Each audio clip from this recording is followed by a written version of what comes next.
Okay, so let's just jump right in. We all have that fantasy, don't we? The $1 million dream. But what if I told you that the sum of money that truly changes your life, the one that completely pivots your entire future, is a number you might actually be pretty close to? Today, we're going to talk about a really powerful idea that the very first $20,000 you save is the most important money you will ever have. So let's really think about that for a second. What's the one number that acts like a fulcrum for your whole financial life? The one that separates just struggling day to day from having a future that's filled with actual choices. Is it $1 million? I mean, that's the dream, right? That's the big benchmark for making it. But for what we're talking about today, that first fundamental shift from just surviving to actually building something, nope. $1 million is the finish line, not the starting gun. The number is $20,000. Now look, if you say that on Wall Street, you're going to get laughed out of the room. To them, that's a rounding error. But if you listen to legends like Warren Buffett and Charlie Munger, they'll tell you that this first critical mass of capital is by far the hardest and most important money you will ever accumulate. This is where the game completely changes. So why this number? What's so magical about 20,000?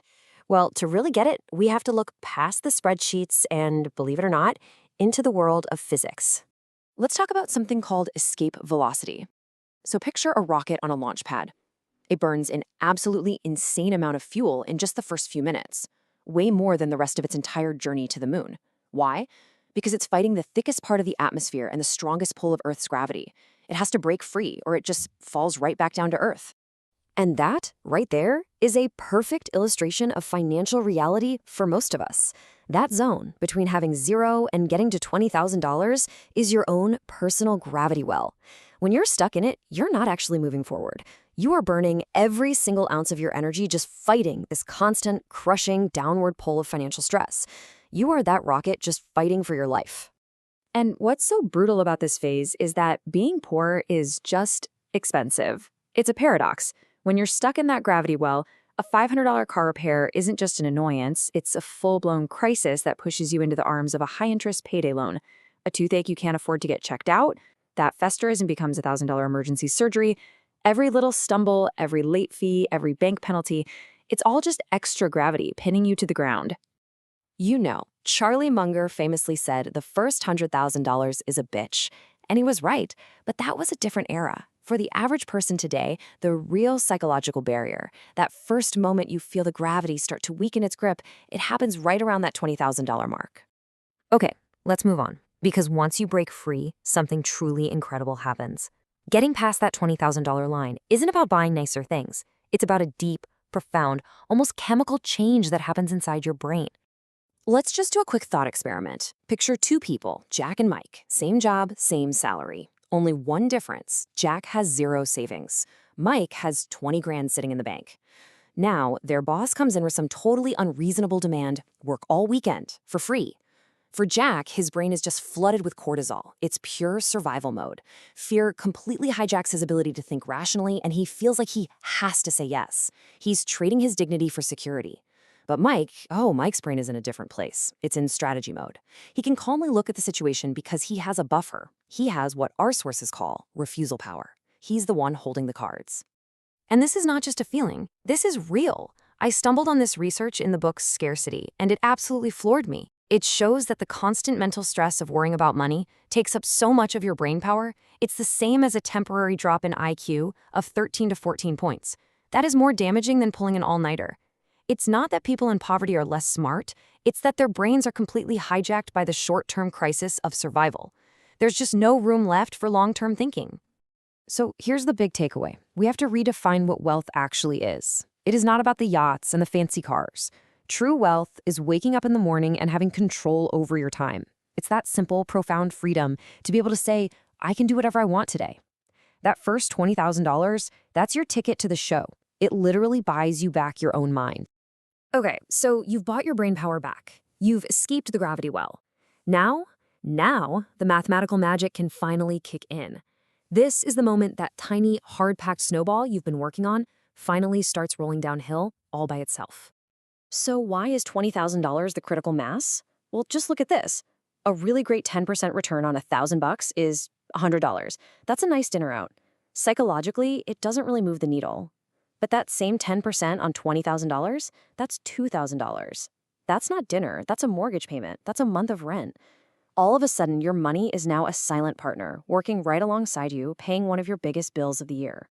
And this is where the doubling starts. Using the simple rule of 72, at a 10% return, your money doubles roughly every 7 years. And that's without you lifting another finger. Your 20 grand becomes 40, your 40 becomes 80, then 160. You see, you've created the core of the snowball. Now you just have to get out of its way and let it grow. But I have to pause here, because this is a huge warning. Before you have that $20,000, your one and only job is defense and accumulation. Period. Chasing some 500% return on a crypto moonshot with your last $1,000 is what the source calls suicidal logic. You get so mesmerized by the potential return that you completely ignore the catastrophic risk of losing your entire principal, which just throws you right back to the bottom of that gravity well. Pack the snowball first, then let it roll. And that brings us to the most dangerous part of this entire journey. You've done all the hard work, you've escaped the well, but there is a treacherous psychological trap waiting for you. And frankly, this is where most people fall right back in.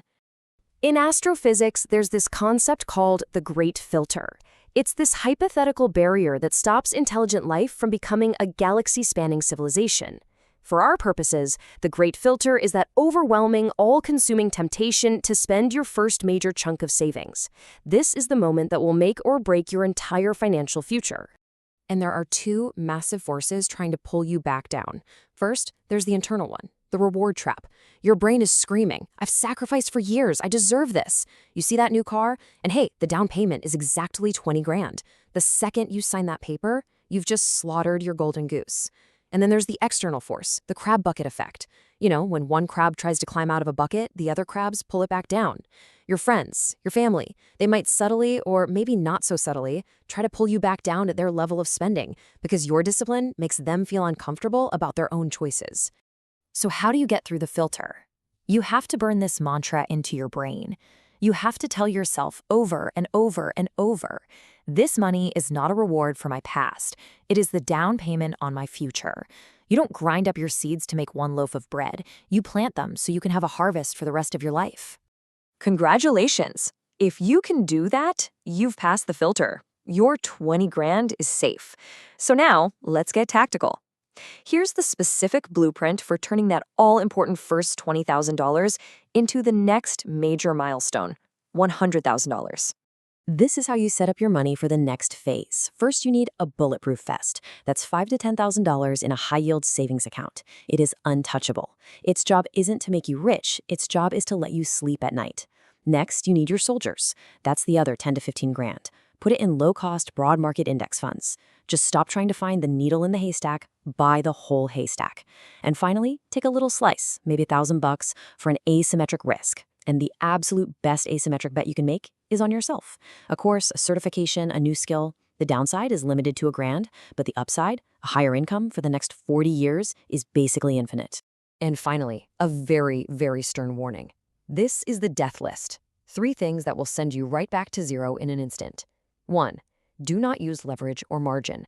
Borrowing money to invest just destroys your single greatest advantage, which is time. 2.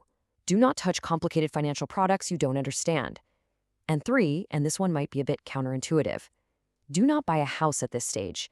It's a cash flow trap that will lock up all your capital and erase that refusal power you worked so damn hard to get. So we've seen it. That first $20,000 isn't just money. It's escape velocity. It's psychological freedom. It is the seed of all your future wealth. It represents control over your own life. We're done here, but your journey is just getting started. So the last question isn't for me, it's for you.